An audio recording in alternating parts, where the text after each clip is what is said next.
तो AC circuits की ना बहुत बेसिक में बात है, मैं आपको एक बार पूरा ओवरव्यू दे रहा हूँ क्या क्या एलसीआर सर्किट तक का जो पता होना चाहिए एलसीआर सर्किट करने से पहले। सबसे पहले ऑल्टरनेटिंग करंट किसे कहते हैं, जो करंट अपनी वैल्यू ऑल्टरनेटिवली चेंज हो। हमारे बुक में हम उसको इस इक्वेशन से रिप्रेजेंट करें I not sine omega T, और समटाइम्स हम इसको ऐसे भी रिप्रेजेंट करते हैं I not sine omega T plus pi से। इसमें जो जो टर्म्स है ये होती है मैक्सिमम वैल्यू ऑफ करंट, इसको आप पीक करंट भी कहते हो। और ये इक्वेशन जब हम वैसे पढ़ते हैं वेव्स में, जब वेव ऑप्टिक्स में करते हैं तो इसको एम्पलीट्यूड कहा था। Omega angular frequency, angular frequency का सेम फॉर्मूला क्या हो जाएगा 2 पाई न्यू फ्रीक्वेंसी, क्योंकि इस सर्किट में हमें 2 पाई बाई टी की इतनी जरूरत नहीं पड़ेगी, फ्रीक्वेंसी चाहिए अपने को। टी टाइम रिप्रेजेंट कर रहा है और अगर फाई है तो वो इनिशियल फेज है।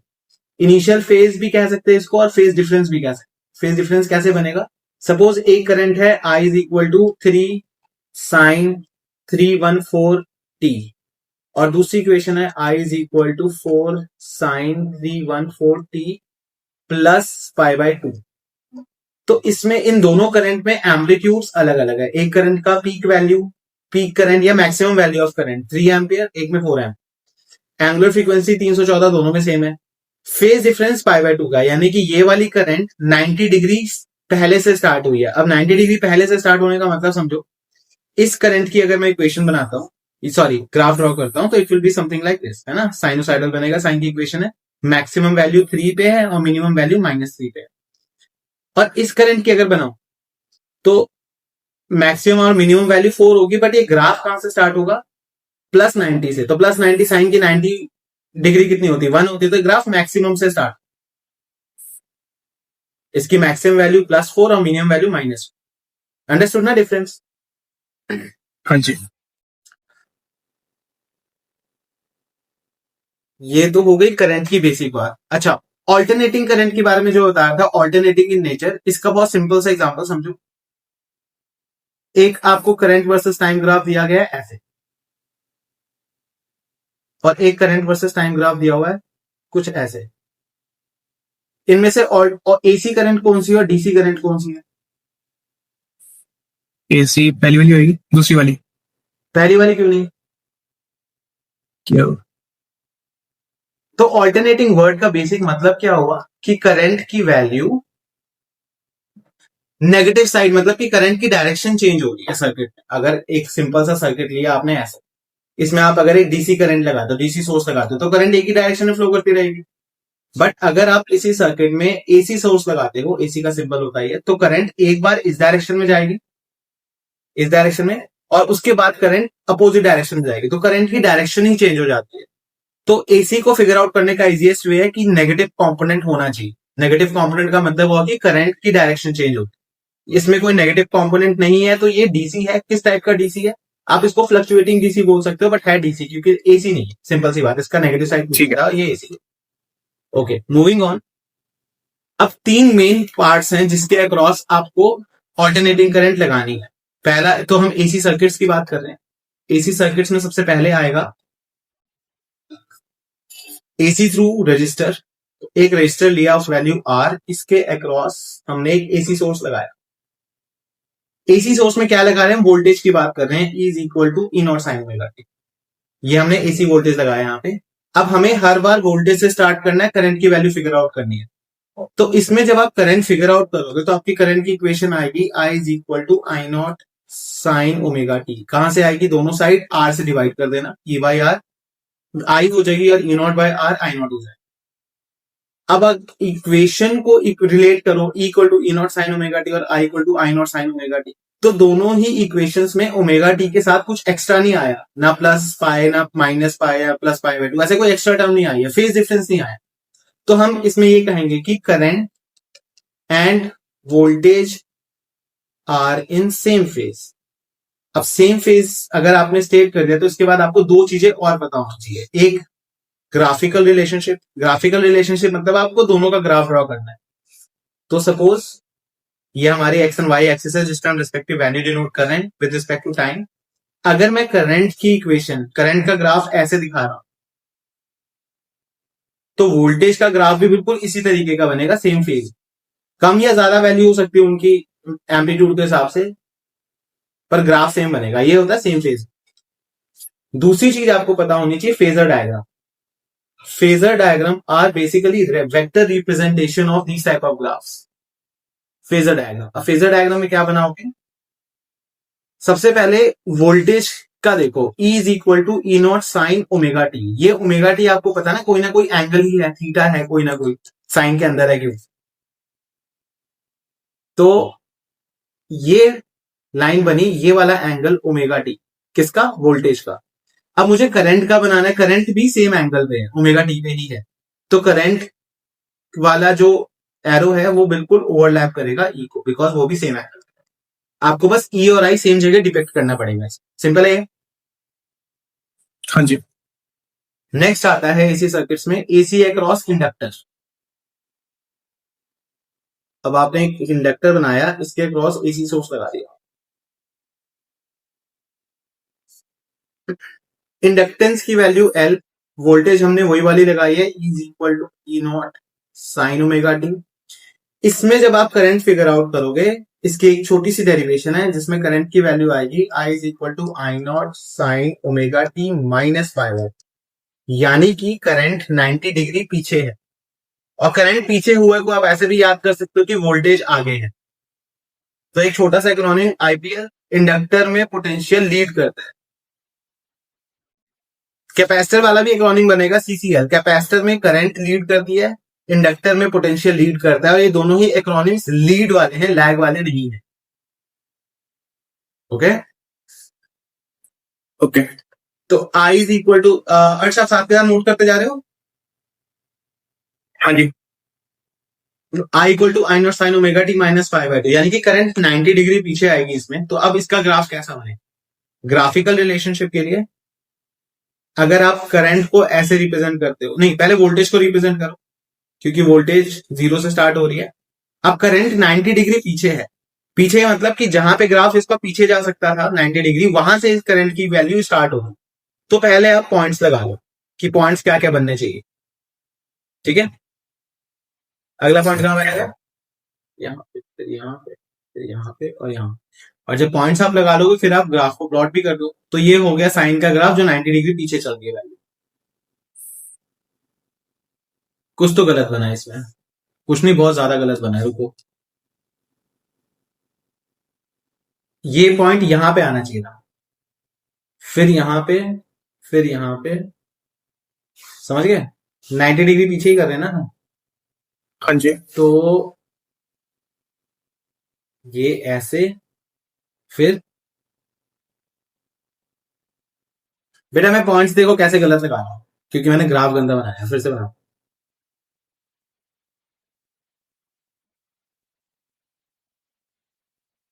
मैं तुम लोग को भी ऐसे दिखाया था कि ग्राफ थोड़ा बड़ा बनाना, आपको पॉइंट्स डालने में इजी रहेगा। इसके 90 डिग्री पीछे वाला पॉइंट एक, जब वो मैक्सिमम है तो 0 होगा, जब ये 0 है तो वो मैक्सिमम होगा, फिर जब ये मिनिमम है तो 0 होगा, जब वो 0 पे आ गया तो ये मिनिमम पे पहुंच, है ना। तो इसका ग्राफ कैसे बना? ऐसे लाइन स्टार्ट हो गई, ये बनी इसकी पूरी साइड। साफ सुथरा बनाना और अच्छा लगेगा। अब इसमें तो मेरी लाइन सी टेढ़ी मेढ़ी चल रही है अभी फिलहाल। ओके, अब बात करते हैं फेजर डायग्राम की। फेजर में करंट,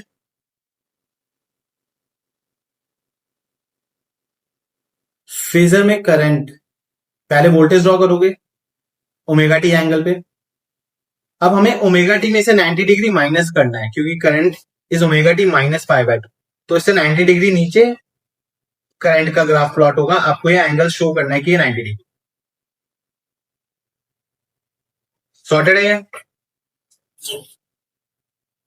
नेक्स्ट आएगा एसी थ्रू कैपेसिटर,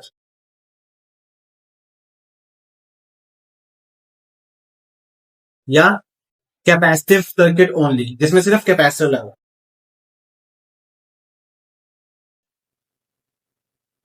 अभी मैं सिर्फ फेजर और ग्राफिकल रिलेशन पे ध्यान दे रहा हूं, उसके बाद मैं एक रेजिस्टेंस वाली टर्म पे भी आऊंगा, रिएक्टेंस और इंपीडेंस, उसको इकट्ठे उठाएंगे। एसी थ्रू कैपेसिटर में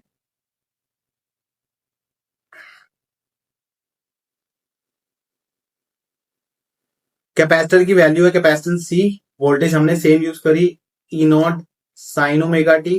तो इस केस में जो करंट की वैल्यू आएगी, अब की बार करंट आगे आएगा, I not sine omega T plus pi by 2, 90 degree आगे रहता है, इसलिए मैंने एक्रोनिम सीसीएफ दिया था। नाउ ग्राफिकल रिलेशनशिप ध्यान रखो, पहले एक ग्राफ ड्रॉ कर लो। ये ग्राफिकल रिलेशनशिप सीधे सीधे ड्रॉ करने को आ जाते हैं। पॉइंटर्स अभी 90 डिग्री आगे है, यानी कि यहां से स्टार्ट होगा।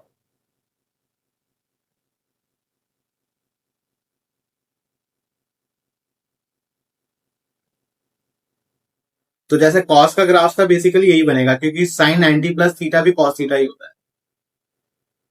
इस पे ग्राफ है, आप ये जरूर बता सकते हो ये करंट का ग्राफ है और जो दूसरा वाला था वो वोल्टेज का ग्राफ, ये आप लेबल कर सकते हो।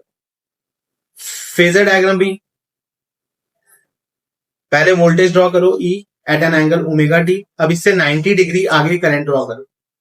तो यहां से 90 डिग्री आगे आपने करंट ड्रॉ कर दिया, उसको करंट लेबल कर दिया और ये एंगल डिटेक्ट कर दिया। ये बात थी सिर्फ करंट और वोल्टेज के रिलेशनशिप की across 3 individual components which were L, C and R. Now we are talking about another term called resistance. जब हमने रेजिस्टर को लगाया इस वोल्टेज के अक्रॉस, तो सर्किट की टोटल रेजिस्टेंस वही थी जो रेजिस्टर ऑफर कर रहा है। तो सर्किट की टोटल रेजिस्टेंस थी R। ये बात इतनी इंपॉर्टेंट क्यों है, तो हमें पहले से ही पता था कि इसकी रेजिस्टेंस R है। इंपॉर्टेंट अब आएगा कि जब इंडक्टर लगाते हैं तो इंडक्टर जो रेजिस्टेंस ऑफर करता है, इस सर्किट की भी अपनी रेजिस्टेंस हो, जो रेजिस्टेंस इंडक्टर ऑफर करेगा उसको नाम चेंज करके बोल दिया रिएक्टेंस। कौन सी रिएक्टेंस है ये, इंडक्टर की है तो इसका पूरा नाम बन जाएगा इंडक्टिव रिएक्टेंस। इसको एक्स एल से डिनोट करते हैं और इसका फॉर्मूला आता है ओमेगा एल। ये फॉर्मूला उसी एक्सप्रेशन में आता है जब आप वोल्टेज से करंट की तरफ करंट को फिगर आउट कर लेते कि वोल्टेज ये है तो करंट कैसे निकले। चलिए मूव ऑन। हाँ जी। तीसरी इंपॉर्टेंट चीज, जो कैपेसिटर की रेजिस्टेंस है उसका नाम बढ़ गया कैपेसिटिव रिएक्टेंस, और कैपेसिटिव रिएक्टेंस का formula XC is equal to 1 over omega सी।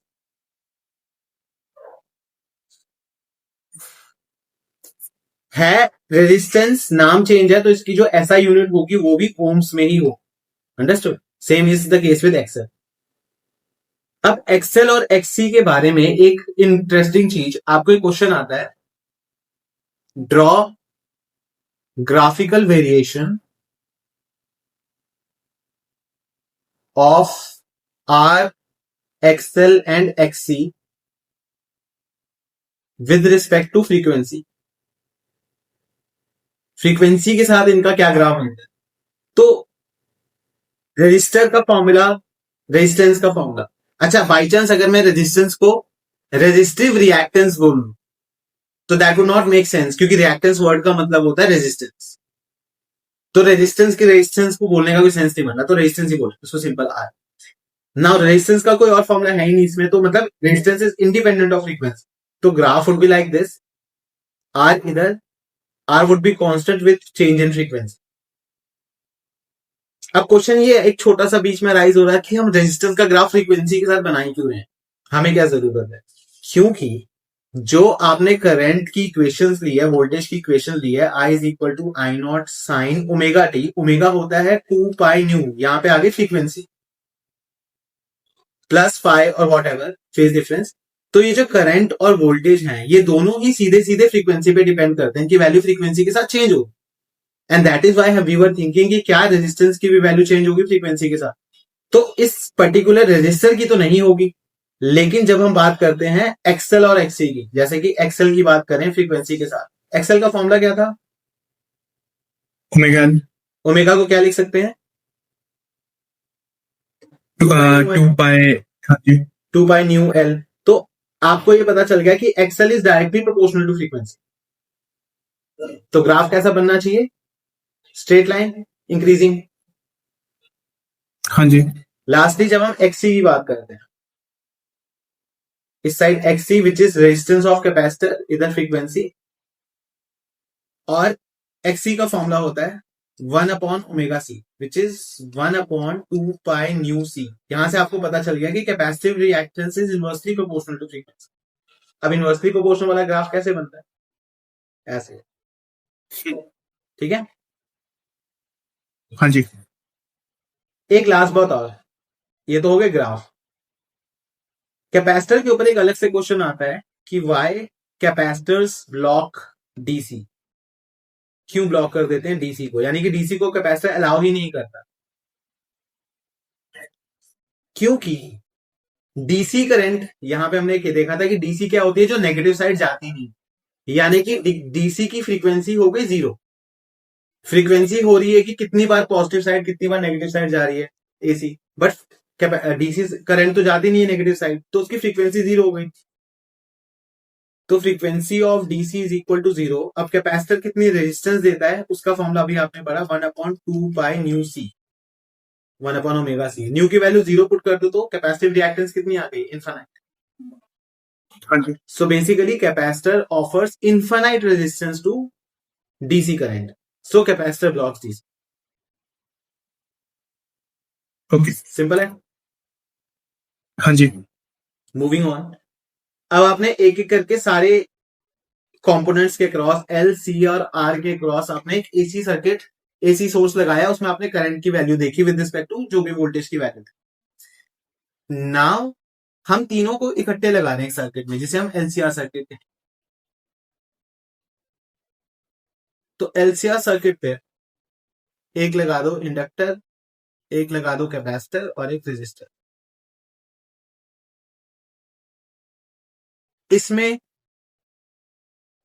हम वोल्टेज को वही लेके चलेंगे, E is equal to E0 sine omega t, लेकिन हम करंट की वैल्यू इसमें फिगर आउट नहीं करेंगे, इसमें हम वोल्टेज की इफेक्टिव वैल्यू फाइंड आउट करेंगे। अच्छा, बिफोर आई प्रोसीड एक नई चीज समझो जो मेरे को बहुत शुरू में बता देनी चाहिए थी। जब मैंने करंट की बेसिक इक्वेशन समझाई, फिर से उठा रहा हूं, करंट या वोल्टेज की कोई इक्वेशन उठाते हैं, I equal to 3 sine 314t let say, और वोल्टेज की इक्वेशन लिखा रहे हैं हम, E is equal to 6 sine 314t plus 5/6। अब जो हमारे घरों में एसी वोल्टेज आ रहा है वो आ रहा है 220 वोल्ट का, ठीक है। तो 220 वोल्ट कैसे हो सकता है? वो तो एसी वोल्टेज है, एसी वोल्ट तो कंटिन्यूअसली चेंज होती रहती है, कभी उसकी वैल्यू 0 भी हो रही है, कभी 214 भी हो रही है, कभी 90 भी हो रही है। हाँ जी। तो बात ये है, जो हम 220 वोल्ट एसी बोलते हैं, वो 220 वोल्ट उसकी इफेक्टिव वैल्यू होती है। इफेक्टिव वैल्यू जो ओवरऑल, जैसे हमें एक वैल्यू तो देनी पड़ेगी ना कि वोल्टेज आ कितनी रही है, तो इफेक्टिवली 220 आएगी, भले उसकी वैल्यू कंटिन्यूअसली चेंज होगी। तो वो जो वैल्यू अभी मैंने कही, हाँ जी बोलो, कोई डाउट है? अर्श? No no sir. अच्छा, तो जो अभी हम बात कर रहे थे इफेक्टिव वैल्यू की, उस इफेक्टिव वैल्यू के 3 नाम और हैं। उसे आरएमएस वैल्यू भी कहते हैं और उसी को वर्चुअल वैल्यू ऑफ करंट भी कहते हैं या वोल्टेज। ई आरएमएस, ई वर्चुअल या ई इफेक्टिव, तीनों का फॉर्मूला एक ही होगा, ये होता है E0/√2।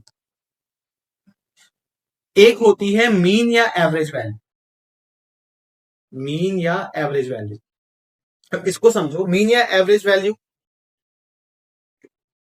सिंस हम डिटेल में नहीं कर रहे इसको, पर मेरे को डिटेल में ही बताना पड़ेगा तब ये बात बनेगी। ये मैंने बनाई करंट की इक्वेशन जो हमें दिया हुआ है, अकॉर्डिंग टू गिवन वैल्यू, इसमें मैक्सिमम वैल्यू +3 है, माइनस मिनिमम वैल्यू -3 है। देखो, इफेक्टिव वैल्यू एक ऐसी वैल्यू थी जो इस करंट के वजह से, जैसे एसी करंट जो हमने दौड़ाई है सर्किट में, जितना भी हीट प्रोड्यूस हो रहा है इफेक्टिव, वो वैल्यू होती है।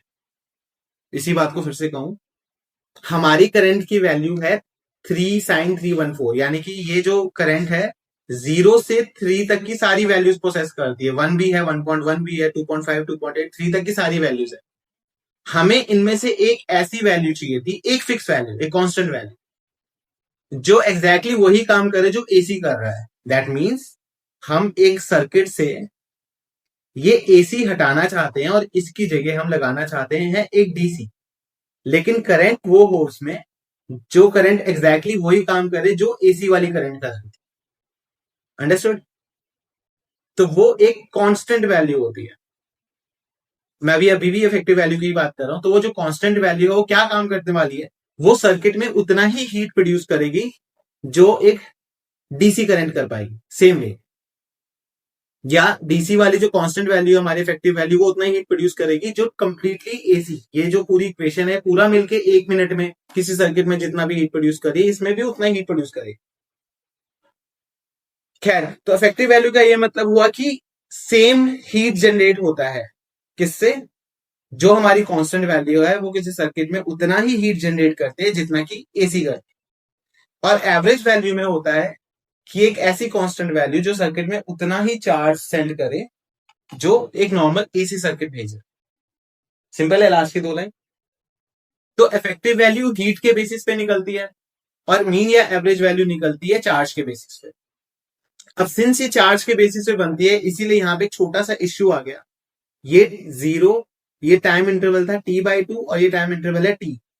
टाइम पीरियड की बात कर रहा हूं मैं। टाइम पीरियड होता है जिसमें पूरा एक ऑसिलेशन कंप्लीट होता है करंट।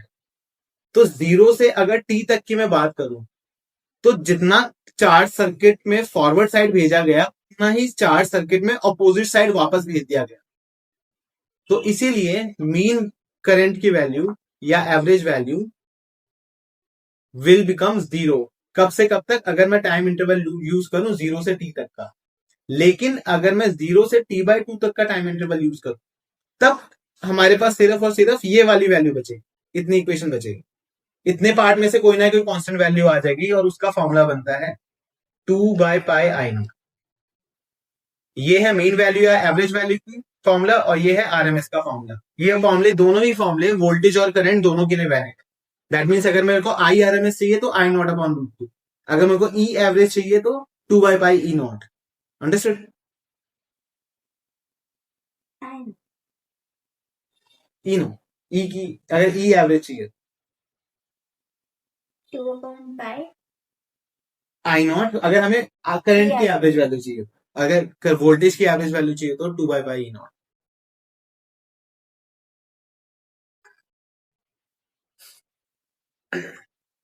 अर्श यहां तक से आगे चले? हाँ जी। ये वाला पेज समझ में आया? पहले ही बताओ। हाँ जी सर, आ ही गया। मतलब कच्चा पक्का आ ही गया है ना? फॉर्मूला हाँ याद जी। रखना फिलहाल के लिए, ठीक है। क्योंकि ये चैप्टर ऐसे डिटेल में करने वाला है, शॉर्टकट वाला है ही नहीं। हम तो एक एलसीआर टॉपिक समझने के चक्कर में वो सब कुछ जो जो काम आने वाला वो सब हमने देखा अभी तक। हाँ जी। इस सर्किट में हमने एलसीआर, इंडक्टर की वैल्यू एल, कैपेसिटर की वैल्यू सी, रेजिस्टेंस की वैल्यू आर, इसके अक्रॉस जो वोल्टेज आई उसको कहा ईएल, इसके अक्रॉस जो वोल्टेज आई उसको कह दिया ईसी, यहां पे जो वोल्टेज आई उसको बोल दिया ई आर। अगर ये कोई डीसी सर्किट होता, सपोज ये हमारा कोई डीसी सर्किट है, वैसे तो कैपेसिटर डीसी को अलाउ नहीं करता, but let's say constant hypothetical situation ले लेते हैं कि कोई 12 वोल्ट का डीसी सप्लाई लगा हुआ है। तो ये 12 वोल्ट डीसी सर्किट में टोटली कंज्यूम हो जाता है। मतलब कि 12 वोल्ट हो सकता है 2+2+8 में यूज हो जाए, या 4+4+4 में, मतलब इक्वल वोल्टेज इस तरीके से डिस्ट्रीब्यूट होती है डीसी सर्किट में कि टोटल वोल्टेज नेट वोल्टेज के बराबर आएगी। एसी में ऐसा बिल्कुल भी नहीं होता। ये मेन डिफरेंस है एसी सीरीज सर्किट और डीसी सीरीज सर्किट में, ठीक है? तो एसी में ईएल, ईसी, ईआर की वैल्यू आती क्या है वो बनाएंगे हम फेजर डायग्राम से। हमारा फेजर डायग्राम की मैंने बेसिक रूट लाइंस बनाई एक्स एंड वाई एक्सिस वाली। सबसे पहले मैं रजिस्टर वाली ई आर ड्रॉ कर रहा हूं। ई आर मैं इधर इसलिए प्लॉट कर रहा हूं क्योंकि voltage across register was in phase with current. जब रजिस्टर के अक्रॉस वोल्टेज और करंट लगाया गया था उसमें सेम फेज में थे, 0 डिग्री पे।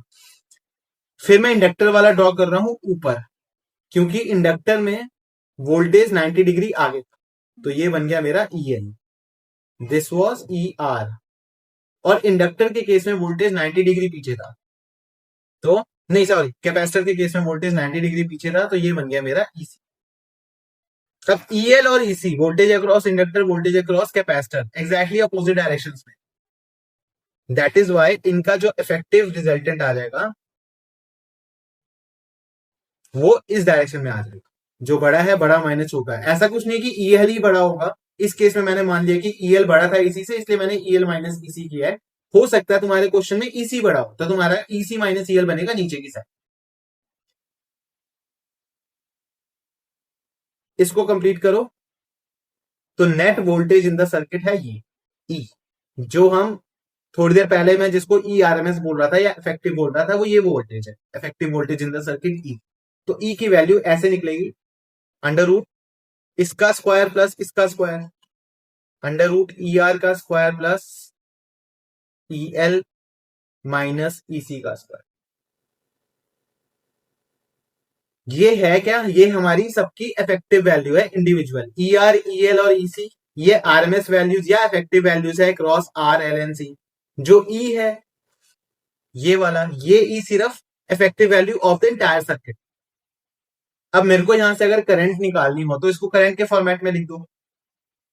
करंट के फॉर्मेट में कैसे लिख सकता हूं, ई आर को मैं लिख सकता हूं आई इंटू आर का स्क्वायर, ई एल को मैं लिख सकता हूं आई इंटू एक्सएल का माइनस आई इंटू एक्सी का स्क्वायर। तो इस पूरे सर्किट में से अगर आप आई कॉमन निकालो तो आपके पास बचेगा under root of R square plus XL minus XC का स्क्वायर। इस आई को, ये कौन सी करंट थी, ये भी आरएमएस वैल्यू ऑफ करंट या इफेक्टिव करंट, इसको इस ई के नीचे ले जाओ। So what you will get now is E upon I, that should give you what, that should give you effective resistance of the circuit या net resistance of the circuit. इसका नाम फिर से चेंज हो गया, अब इसका नाम पड़ गया इंपीडेंस। तो net value of the circuit या नेट रेजिस्टेंस न्यू नेम के साथ इंपीडेंस। इंपीडेंस क्या है, इफेक्टिव रेजिस्टेंस या total resistance of an LCR circuit, और जिसका फॉर्मूला है ये Z equal to under root R square plus XL minus XC का स्क्वायर। इस पेज पे कोई डाउट? No sir. अब जरा Z से स्टार्ट करते हैं। अभी ध्यान रहे कि हमने जब स्टार्टिंग में वोल्टेज की इक्वेशन लिखी तो यहाँ पे हमने करंट की इक्वेशन नहीं लिखी। वैसे करंट की इक्वेशन लिखनी होती तो मैं ऐसे लिखता I not sine omega T plus या minus five, five is the phase difference, phase difference between current and voltage, जिसको हमने फिगर आउट किया ही नहीं, हमने उसको छोड़ ही दिया। रीजन है उसके पीछे, इस फेज डिफरेंस को निकालने का अलग तरीका भी हो सकता है। ये जो आपने डायग्राम बनाया ये वाला, अब अगर आप यही डायग्राम बनाओ रेजिस्टेंस के टर्म्स में तो वो कहलाएगा इंपीडेंस ट्रायंगल। और इंपीडेंस ट्रायंगल में कौन कौन से टर्म्स हो गए, एक तरफ आपका था आर और एक तरफ था एक्सएल माइनस एक्सी, जिसका रिजल्टेंट बना था इफेक्टिव रेजिस्टेंस जेड। तो यही डायग्राम यहां ऐसे भी बनाया जा सकता है, ये एक्सएल माइनस एक्सी कर दिया, वो जेड है, इनके बीच में जो एंगल फाइव होता है ये वही वाला फाइव है जो phase difference between current and voltage था। तो ये कैसे फेज डिफरेंस बना था उसके लिए अलग डिस्कशन करेंगे, बट अभी नहीं, अभी हम शॉर्टकट में रिवाइज कर रहे हैं। तो फेज डिफरेंस ऐसे निकलेगा। तो फेज डिफरेंस निकालने के मल्टीपल वे है, आप कॉस फाई यूज कर सकते हो आर अपॉन जेड, आप साइन फाई भी यूज कर सकते हो, साइन फाई क्या बन जाएगा XL minus XC upon Z, आप टेन फाई भी यूज कर सकते हो, tan phi would become XL minus XC over R. But the most important out of these three is this one, because cos phi को अभी थोड़ी देर में हम एक नया नाम दे देंगे, इसको हम बोल देंगे power factor. But as far as phi is concern, अगर आपको सिर्फ फेज डिफरेंस निकालना हो तो फेज डिफरेंस आप इनमें से किसी भी फॉर्मूले से निकाल सकते हो। तो अगर हमने इंपीडेंस ट्रायंगल में इस एंगल को फाई रिप्रेजेंट किया है, तो क्या इस वोल्टेज वाले ट्रायंगल में भी हम फेज डिफरेंस फाई रिप्रेजेंट कर सकते हैं? एब्सोल्युटली यस, यही एंगल फाई है हमारा। अंडरस्टूड? और फाई वही है जो करंट और वोल्टेज के बीच में मेन फेज डिफरेंस था। इसमें कोई डाउट? No sir. तो ये तो हो गया हमारा एलसीआर सर्किट। इस सर्किट में एक स्पेसिफिक कंडीशन ऐसी आती है जिसमें सर्किट में मैक्सिमम करंट फ्लो करता है। मैक्सिमम करंट फ्लो करता है तो उसकी सर्किट की मिनिमम रेजिस्टेंस होती है। मिनिमम रेजिस्टेंस का मतलब ये भी हुआ कि सर्किट प्योरली रेजिस्टिव हो जाता है। प्योरली रेजिस्टिव का मतलब कि सिर्फ रेजिस्टर अपनी रेजिस्टेंस लगाएगा, वो इंडक्टर और कैपेसिटर अपनी रेजिस्टेंस नहीं लगाए। और इस सर्किट का एक और नाम है, इन सभी ये सारे सेम ही चीज की बात हो रही है, ये नाम अलग अलग इसीलिए क्योंकि क्वेश्चन में ये वर्ड यूज ही नहीं होता, रेजोनेंस कंडीशन। रेजोनेंस कंडीशन के ये 3 नाम और हैं। तो क्वेश्चन में आपको क्या बोला जाएगा, find the condition when maximum current flows in the circuit. They will not से कि भाई रेजोनेंस कंडीशन की कंडीशन बताओ या रेजोनेंस कंडीशन बताओ। अंडरस्टूड? वो क्या है, मिनिमम रेजिस्टेंस या प्योरली रेजिस्टिव सर्किट में मैंने अभी बताया कि सिर्फ रेजिस्टर अपनी रेजिस्टेंस लगाएगा, Z यानी इंपीडेंस यानी कि total resistance of circuit becomes R के बराबर। और Z इक्वल टू R कब होगा, जब XL is equal to XC हो जाएगा। क्यों? क्योंकि Z का फॉर्मूला आपने पढ़ा है, under root R square plus XL minus XC का स्क्वायर। तो अगर XL और XC इक्वल हो गए तो एक दूसरे को नलिफाई कर देंगे, Z की वैल्यू R है। एक्सएल और एक्सी कब इक्वल हो सकते हैं, जब ओमेगा एल की वैल्यू 1 ओमेगा सी के बराबर हो, या omega square is equal to 1 L C हो, या omega is equal to 1/√LC। अगर आप ऐसी एंगुलर फ्रीक्वेंसी बोलोगे, इसीलिए इसको ओमेगा आर कह देते हैं, रेजोनेंट एंगुलर फ्रीक्वेंसी। अगर आप 1/√LC वाली वैल्यू भेजोगे सर्किट में तो circuit will be automatically in resonance. इसी को मैं 2 पाई न्यू लिख दूं अगर ओमेगा को, तो फ्रीक्वेंसी रेजोनेंट फ्रीक्वेंसी का फॉर्मूला बन जाएगा 1/2 पाई√LC। This is the frequency which will drive the circuit in resonance या maximum current condition. Understood? हाँ जी।